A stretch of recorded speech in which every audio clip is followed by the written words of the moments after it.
పెందుర్తి నియోజకవర్గంలో నిషేధిత జాబితాలో ఉన్న భూముల్ని టీడీపీ నేత మాజీ ఎమ్మెల్యే గండి బాబ్జీ కాజేస్తున్నారంటూ ప్రగతిశీల మహిళా సంఘాలు ఆందోళన నిర్వహించాయి. గండి బాబ్జీ భూదోపిడీని వ్యతిరేకిస్తూ పెందుర్తి తహసీల్దార్ కార్యాలయం ముందు ధర్నాకు దిగారు. గండి బాబ్జీపై క్రిమినల్ కేసులు పెట్టాలని డిమాండ్ చేశారు. కబ్జాకు గురైన 8 ఎకరాల 8 సెంట్ల భూమిని తక్షణమే పేద ప్రజలకు పంచి ప్రభుత్వం తన చిత్తశుద్ధిని చాటుకోవాలన్నారు.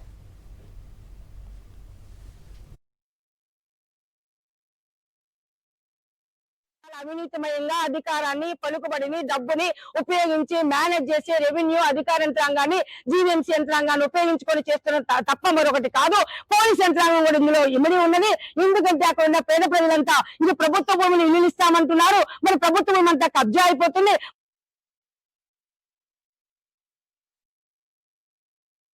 అవినీతిమయంగా అధికారాన్ని, పలుకుబడిని, డబ్బుని ఉపయోగించి మేనేజ్ చేసే రెవెన్యూ అధికార యంత్రాంగాన్ని, జీవీఎంసీ యంత్రాంగాన్ని ఉపయోగించుకొని చేస్తున్న తప్ప మరొకటి కాదు. పోలీస్ యంత్రాంగం కూడా ఇందులో ఇమిడి ఉన్నది.